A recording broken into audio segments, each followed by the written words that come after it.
அதிமுக பக்கம் சாய்ந்த பவன் கல்யாண் அச்சத்தை தந்த அந்த ஒரு வார்த்தை. அச்சத்தை தந்த அந்த ஒரு வார்த்தை என்ன? யாருக்கு அச்சத்தை தந்திருக்கிறது? அதிமுக பக்கம் பவன் கல்யாண் அவர்கள் சாய வேண்டிய கட்டாயம் என்ன? எல்லாவற்றையும் விரிவாக அந்த வீடியோவில் பார்த்துடலாமா? நண்பர்களுக்கு வணக்கம். நான் எட்டியப்ப சோழன். கூடவே இந்த விவசாயம் இந்த யூடியூப் சேனலை சப்ஸ்கிரைப் பண்ணிக்கோங்க. வாங்க அரசியல் கச்சேரியை ஆரம்பிக்கலாம்.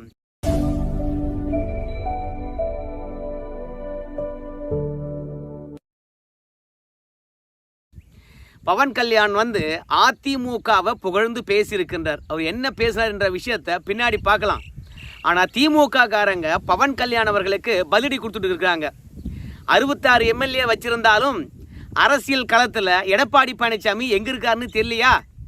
66 எம்எல்ஏ வச்சிருந்தாலும் எங்களை கண்டு ஆடிப்போய் தான் எங்கேயோ அடங்கி கிடக்கிறாரு. அந்த மனுஷனை போயிட்டு பெரிய ஆளுமை மாதிரி பேசுறியா பவன் கல்யாண்? தமிழகத்தில் எங்களுக்கு பக்காவா பதிலடி கொடுப்பது பாஜக தான்யா. நீ பாஜகவில் இருக்கக்கூடிய ஆளுமைகளையோ இல்லை அண்ணாமலையோ அதிமுக புகழ்ந்து பேசின மாதிரி பேசியிருந்தா இந்நேரம் திமுகவுக்கு எதிராக பாஜகவினர் பெரும் படையாகவே திரண்டு விட்டு இருப்பார்கள். அது அரசியல் களத்தில் இருந்தாலும் சரி, சமூக வலைத்தளத்தில் இருந்தாலும் சரி, இன்னைக்கு திமுகவுக்கு எதிராக பெரும் படையை திரட்ட வேண்டும் என்றால் இளஞ்சிங்கம் அண்ணாமலை வந்த பிறகு பாஜக தான் ஆதரிக்கணும். போயும் அழிவின் விளிம்பில் இருக்கக்கூடிய அதிமுக ஆதரவு தெரிவிச்சுட்டேயா? இன்னைக்கு என்ன புரட்சி தலைவராக இருக்கிறாரு? இல்லை ஜெயலலிதா அவர்களாக இருக்கிறாங்க திமுகவை தூக்கி போட்டு மிதிப்பதுக்கு. இன்னைக்கு எடப்பாடி பழனிசாமி இருக்கிறாயா? எடப்பாடி பழனிசாமியை வீட்டை விட்டு வெளியே வந்து எத்தனை நாளையா பவன் கல்யாண் பார்த்துருக்க? நீ எடப்பாடி ஆட்சியை போய் பொற்கால ஆட்சின்னு சொல்லி போட்டேயே. உனக்கு தமிழக அரசியலே தெரியலையா? அதனால் உனக்கு ஏழ்றதாயா அப்படின்னு திமுக காரங்க பார்த்தீங்கன்னா பவன் கல்யாண் அவர்களை வச்சு செய்கிறாங்க. உண்மையாகவே இன்னைக்கு தமிழக அரசியல் களத்தில் பிரதான எதிர்கட்சியாக செயல்படுவது அதிமுகவா இல்லை பாஜகவா? நம்ம முதலமைச்சரை பொறுத்த வரைக்கும் திருச்சி சிவாருடைய புத்தக வெளியீட்டு விழாவில் கூட பாஜகவை தான் விமர்சித்தார்கள். அதே மாதிரி திமுகவினுடைய பவள விழா கூட்டங்கள் நடந்தது, மாநாடு நடந்தது. அந்த மாநாட்டில் ஒரு வார்த்தை கூட அதிமுக பற்றி பேசவில்லை. முழுக்க பாஜக பற்றி தான் பேசினாங்க.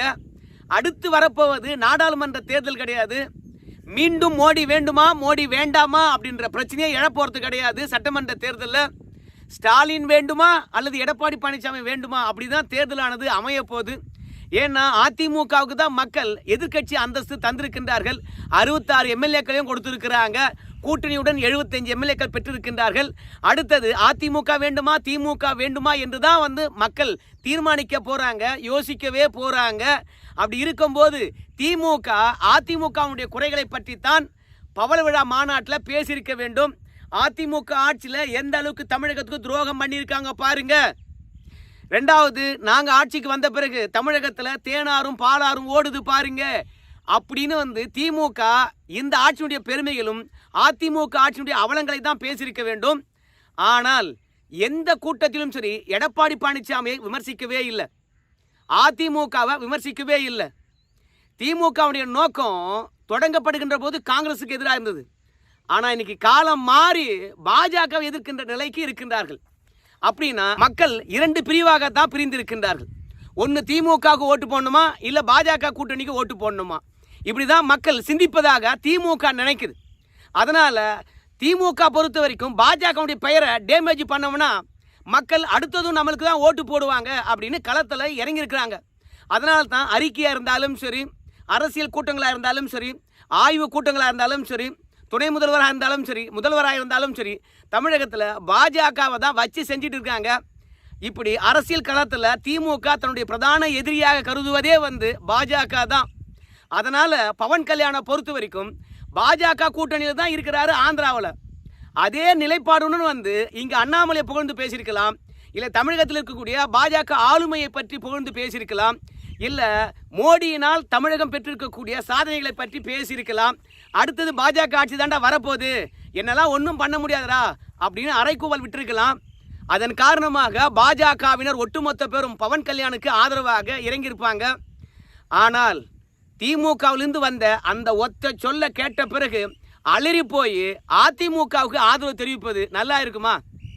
தமிழகத்தில் பவன் கல்யாண் அவர்கள் இருந்தாராங்க, தமிழ் கற்றுக்கொண்டாராம், நடிக்கவும் கற்றுக்கொண்டாராம். அதே மாதிரி சண்டை பயிற்சியிலிருந்து வசனங்கள் இருந்து கற்றுக் கொடுத்த மாஸ்டரை பொறுத்த வரைக்கும் புரட்சி தலைவர் எப்பேற்பட்டவர் அப்படின்ற விஷயத்தை பவன் கல்யாண் அவர்களுக்கு சொல்லி கொடுத்தார்களாம். கடந்த காலங்களில் பவன் கல்யாண் அவர்கள் தமிழகத்தில் இருக்கின்ற பொழுது அப்போது பவன் கல்யாண் அவர்கள் வந்து எம்ஜிஆரை பற்றி தெரிந்து கொண்ட பிறகுதான் தெரிகிறது திமுகவுக்கு சரியான ஆளுமை இல்லை எதிரி புரட்சி தலைவர் தான், மக்களுடைய பேரன்பை பெற்றிருக்கின்றார், இவர் வாரி தராத விஷயங்களே கிடையாது. அவர் மறைந்து இன்னைக்கு கிட்டத்தட்ட ஒரு 37-38 வருடங்கள் ஆனாலும் தமிழக மக்கள் மனங்களில் அவர் நிறைந்திருக்கின்றார் என்றால் புரட்சி தலைவரனுடைய ஆட்சி சகாப்தம் அப்படின்னு சொல்லிட்டு கொடையாளியாகவும் இருந்திருக்கின்றார். இரண்டாவது மனித நேயமிக்கராக இருந்திருக்கின்றார், அரசியல் எதிரிகளை ஓடவும் விட்டு இருக்கின்றார், தொடர் வெற்றியும் பெற்றிருக்கின்றார் அப்படின்ற விஷயத்தெல்லாம் சொல்லி காட்டியிருக்காங்க. அதற்கு பிறகு ஜெயலலிதா ஆட்சியை பவன் கல்யாண் அவர்கள் பார்த்திருக்கின்றார். அதை தொடர்ச்சியாக எடப்பாடி ஆட்சியும் பார்த்திருக்கின்றார். இப்படி அதிமுகவினுடைய அடுத்த 57 53 அதனுடைய தொடக்க விழா வருகிறது. அதற்கு பவன் கல்யாண் அவர்கள் வந்து பார்த்தீங்கன்னா வாழ்த்து தெரிவித்திருக்கின்றார். அப்படி வாழ்த்துகின்ற போது எம்ஜிஆர் மற்றும் ஜெயலலிதா அவங்களுடைய தொடர்ச்சியாக எடப்பாடி பழனிசாமியும் தமிழகத்தில் பொற்கால ஆட்சி வழங்கியிருக்கின்றார். அதனால் எடப்பாடியாருக்கும் அதிமுகவினருக்கும் நான் வாழ்த்து தெரிவிக்கின்றேன் அப்படின்னு சொல்லிவிட்டு கடந்த காலங்களில் அதிமுகவும் எனக்கும் எப்படி தொடர்பு இருந்து எல்லாத்தையும் சொல்லிட்டு வாழ்த்து தெரிவித்திருக்கின்றார். இதுக்கு அதிமுகவினர் வந்து பார்த்தீங்கன்னா எல்லாரும் பவன் கல்யாண் அவர்களுக்கு நன்றி தெரிவித்துக் கொண்டிருக்கின்றார். எடப்பாடி பழனிசாமியும் தன்னுடைய ஆட்சியினுடைய பெருமைகளை பவன் கல்யாண் அவர்கள் சொல்லியிருப்பதனால அவருக்கு நன்றியும் தெரிவித்திருக்கின்றார். தன் தலைமையிலான பொற்கால ஆட்சி அம்மாவை தொடர்ந்து நடந்ததுன்னு சொன்னதுக்கு நன்றி அப்படின்னு எடப்பாடி பழனிசாமி சொல்லியிருக்கிறாருங்க. எடப்பாடி பழனிசாமிக்கு ஒரு ஆறுதல் என்னன்னு கேட்டிங்கன்னா, தமிழகத்தை தாண்டியும் நம்முடைய 4.25 ஆண்டு ஆட்சியானது ஆந்திரா வரைக்கும் போய் தெரிந்திருக்கிறது. அதனால் பவன் கல்யாண் அவர்களுக்கு ஆதரவு தெரிவித்திருக்கின்றார். திடீரென அதிமுகவுக்கு இந்த மாதிரியான வாழ்த்து பவன் கல்யாண் அவர்கள் ஏன் தெரிவிக்கணும்? அந்த ஒரு வார்த்தை என்ன அச்சமூட்டியது அப்படின்னு சொல்லும்போது பவன் கல்யாண் அவர்களை பொறுத்த வரைக்கும் சனாதனத்தை யாரோ டெங்கு, மலேரியா, கொசு, கொரோனா போன்று ஒழிப்போம் அப்படின்னு யாரோ பேசினாங்களாம் சில பேர். சனாதனத்தை ஒழிக்கணும்னு எவன் பேசுகிறானோ அவன் தான் ஒழிந்து போவானே அன்றி ஒருபோதும் சரி சனாதனம் ஒழியாது. இந்த உலகத்துக்கு ஆட்சியாளராக நிறைய பேர் வந்திருக்கிறாங்க, நிறைய பேர் போயிருக்கிறாங்க. ஆனால் அவங்கெல்லாம் போயிட்டாங்களே கண்டி, ஆனால் சனாதனம் மட்டும் எங்குமே போல. சனாதனத்தை எந்த தருணத்திலும் அழிக்க விடமாட்டேன், என் உயிர் இருக்கிற வரைக்கும், என் பதவி இருக்கிற வரைக்கும் அப்படின்னு சொல்லிட்டு ஆவேசப்பட்டிருந்தார். சனாதனத்தை ஒழிப்பேன்னு யார் சபதம் ஏற்றது? நம்ம அண்ணா உதயநிதி ஸ்டாலின் தான். அவருக்கு எதிராக தான் ஆந்திராவில் கட்சியை கட்டினார் பவன் கல்யாண் அவர்கள். ஆனால் திமுகவிடம் இருந்து பெரிய எதிர்வினை வரும் அப்படின்னு சொல்லிட்டு எல்லாரும் எதிர்பார்த்தாங்க. ஆனால் அவங்க கட்சிக்காரங்க பொறுத்த வரைக்கும் பவன் கல்யாண் அவர்கள் ரவி கிட்ட போயிட்டு எப்படி வாங்கின்னு வந்தார், அதற்கு பிறகு தமிழகத்தில் இருக்கிறவங்க எப்படி அங்கெல்லாம் பேசி அதை மீட்டு கொண்டு வந்தாங்க அப்படின்னு சொல்லிட்டு நீலாம் ஒரு ரவுடின்னு சொல்லிவிட்டு எங்கள் உதய அண்ணாவுக்கு வந்து பதிலடி கொடுக்குறியா? நீ சனாதனத்தை ஒழிச்சிடுவான்னு சொல்லி கேள்வி கேட்குறியா? நீ ரவுடிக்கிட்டலாம் உதவான விஷயம் எனக்கு தெரியாதா அப்படின்னும். இரண்டாவது, நம்முடைய பிரகாஷ் ராஜ் போன்றவங்கெல்லாம் வந்து பவன் கல்யாணுக்கு எதிராக கருத்தை தெரிவிச்சிருந்தாங்க. நம்முடைய துணை முதலமைச்சரை பொறுத்த வரைக்கும் சனாதனத்தை ஒழிப்போன்னு பேசுகிறத விட சமூக நீதியை தூக்கி பிடிக்கிறாரு. ஆனால் ஆந்திராவில் இருக்கக்கூடிய ஒரு முதலமைச்சர் சனாதனத்தை தூக்கி பிடித்து 2 மாநிலங்களுக்கு இடையில் பகையை உருவாக்குறாரு அப்படின்னு சொல்லிவிட்டு யாரோ வந்து பவன் கல்யாண் அவர்களுக்கு பதிலடி கொடுத்துட்டே இருக்காங்க. ஆனால் திமுக தலைமையில் இருந்தோ இல்லை உதயநிதியிடம் இருந்தோ பெரிய எதிர்ப்பு வரல.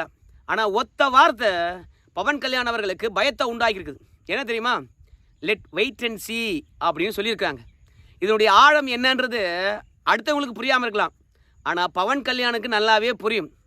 பவன் கல்யாண் வந்து திரைத்துறையிலேருந்து வந்திருக்கின்றார்.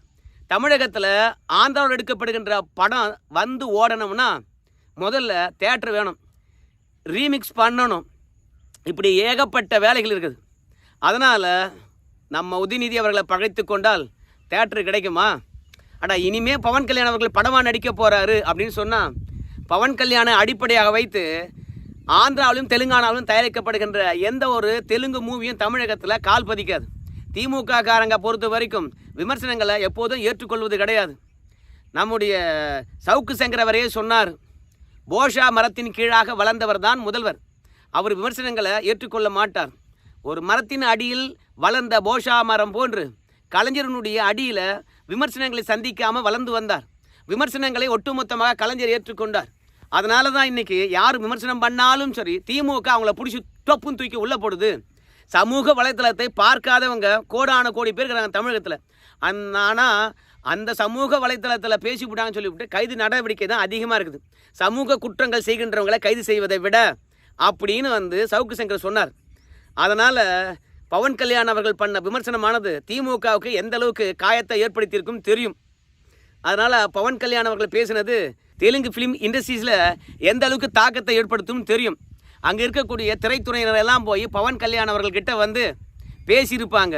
ஏன் நீ போய் நம்ம மாநில விஷயத்தை பேசாமல் அடுத்த மாநில விஷயத்தை பேசுறது, அடுத்த மாநில துணை முதலமைச்சரை பற்றி பேசுறது இதெல்லாம் நியாயமாக இருக்குமா? ஒருத்தருக்கு ஒருத்தர் அனுசரித்து போங்கய்யா. நாங்களாம் தொழில் செய்யணுமா இல்லையா? இன்றைக்கி பேன் இண்டியா படமாக எடுத்தால் தான் 4 ஸ்டேட்டில் ஓட்டினா தான் போட்ட காசு வரும். நம்ம ஸ்டேட்லேயே ஓட்டி இன்றைக்கி படத்தில் கலெக்ஷன் பெற முடியாது. அப்படி இருக்கும்போது தேவையில்லாமல் வாயை விட்டு வம்பில் மாட்டிக்கிட்டேயா, அதெல்லாம் நியாயமாக இருக்குமா? எங்களை கோத்து விட்டுட்டே அப்படின்னு பவன் கல்யாண் கிட்ட சொல்லியிருப்பாங்க போல இருக்குது. ஏய், திமுக எதிராக அதிமுக தான் அந்த இடத்துல பலம். திமுக ஏதாவது அந்த இடத்துல வம்பு பண்ணால் அதிமுக காரங்க உனக்கு சப்போர்ட்டாக இருப்பாங்கய்யா. உங்கள் படமெல்லாம் ரிலீஸ் ஆகையா, உனக்கு பாதுகாப்பு வளையம் மாதிரி அதிமுக காரங்க நிற்பாங்கய்யா, போயா அப்படின்னு சொல்லிவிட்டு தான் இத்தனை ஆண்டு காலம் அதிமுக அதனுடைய பொன்விழா ஆண்டை கூட கொண்டாடியது. அந்த தருணத்தில் கூட பவன் கல்யாண் அவர்கள் வாழ்த்து தெரிவிக்கல. ஆனால் இப்போ வாழ்த்து தெரிவித்துக்கிறாருன்னா என்ன அர்த்தம்? திமுக காரங்க என் மேலே கை வச்சாங்கன்னா எனக்கு அதிமுக வருண்டா. திமுகவை கிட்டத்தட்ட 32 ஆண்டு காலம் ஆட்சியில் உட்கார வைக்காமல் பார்த்து கொண்டது அதிமுக. ஜெயலலிதா எப்படி ஆட்சி பண்ணாங்க, எம்ஜிஆர் எப்படி ஆட்சி பண்ணாங்க, எடப்பாடியார் இந்த ஆட்சி நாளைக்கு கலைஞ்சிரும், நாளானிக்கு கலைஞ்சிரும், பதவி விட்டு போக வேண்டும் என்று கிட்டத்தட்ட 32,000க்கும் மேற்பட்ட போராட்டங்கள் எடப்பாடியாருக்கு எதிராக செஞ்சாலும் திமுக எடப்பாடியாரை ஆட்சி விட்டு அகற்றவே முடியல. அந்த அளவுக்கு ஆட்சியும் கட்சியும் காப்பாற்றி வந்திருக்கின்றார். அது அப்படியே தொடருது. அதனால் அதிமுக காரங்க தான் அதிகமாக இருக்காங்க தமிழகத்தில். அவங்க உங்களுக்கு பாதுகாப்பாக இருப்பாங்க. திமுக விமர்சனம் பண்ணலாம் அப்படின்றதுக்காக தான் திமுகவுக்கு எதிராக அதிமுகவினர் நிறுத்துகின்றார் பவன் கல்யாண்.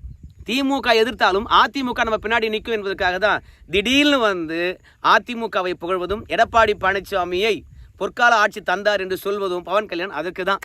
மற்றபடி இங்கே தேர்தலில் நிற்க போகிறாரே என்ன? உண்மையாகவே எம்ஜிஆருக்கு எத்தனையோ பிறந்தநாள் அப்போதெல்லாம் வாழ்த்தியான் தெரிவிக்கல. ஜெயலலிதா அவருடைய ஆட்சியில் திமுக செய்த கோஷங்கள் நிறைய இருந்தது. அப்போதெல்லாம் தன்னுடைய கண்டனங்களை பதிவு செய்யலையே. இப்போ பதிவு செய்கிறாருன்னா திமுக எதிர்த்தா அதிமுக எனக்கு துணைக்கு வரும் அப்படின்னு சொல்கிறாங்க. ஆனால் பாஜகவினரே சொல்கிறாங்க, யோ அரசியல் களத்தில் பாஜக தான் எங்கே இருக்குது அதிமுக சொல்லு பார்க்கலாம் அப்படின்னு சொல்லிட்டு எனக்கு பாதுகாப்பாக பாஜக இருக்குது அப்படின்னு சொன்னால் கூட திமுக காரன் பயப்படுவான். மத்தியில் வேற ஆட்சியில் இருக்கிறாங்க. பவன் கல்யாண் அவர்கள் அங்கே போய் ஏதாவது வெற்றி வச்சாருன்னா பாஜக எங்களை ஏதாவது பண்ணும், நாங்கள் இங்கே ஆட்சியில் இருக்கிறோம் அப்படின்னு நாங்கள் பயப்படுவோம். இரண்டாவது, இன்னைக்கு சமூக வலைதளமாக இருந்தாலும் சரி, பொது தளமாக இருந்தாலும் சரி, அரசியல் களமாக இருந்தாலும் சரி, பாஜகவினர் தான் எங்களுக்கு பதிலடி கொடுத்துட்டு இருக்கிறாங்க. எங்கள் ஊழலை சுட்டி காட்டுவதாக இருந்தாலும் சரி, எங்களுடைய தவறுகளை வச்சு செய்வதாக இருந்தாலும் பாஜகவினர் தான். அதனால் நீ பாஜகவினரை துணைக்கு எடுத்திருந்தா கூட நாங்கள் பயந்துருப்போம். போய் அதிமுகங்கிற அவன் எப்போவோ எங்களுக்கு பயந்துக்கிட்டு நாங்கள் 2 பேரும் பங்காளி என்று ஸ்டேட்மெண்ட் கொடுத்துட்டு கம்முன்னு கிடக்கிறான். போடா பவன் கல்யாண், நீ அதிமுகவை நம்பினது ஆற்றுல தானே உன்னை கொண்டு போய் தள்ளப்போகுது அப்படின்னு சொல்கிறாங்க. உண்மையாகவே பாஜகவுக்கு தான் திமுக எதிர்க்கக்கூடிய பலம் இருக்குதா, இல்லை அதிமுக பவன் கல்யாணுக்கு ஆதரவாக இருக்குமா? வெயிட் அண்ட் சீ என்று சொன்ன ஒத்த வார்த்தை பவன் கல்யாண் அவர்களுக்கு அச்சத்தை ஏற்படுத்தி இருக்குமா? உங்கள் கருத்தை சொல்லுங்கள். நன்றி நண்பர்கள்.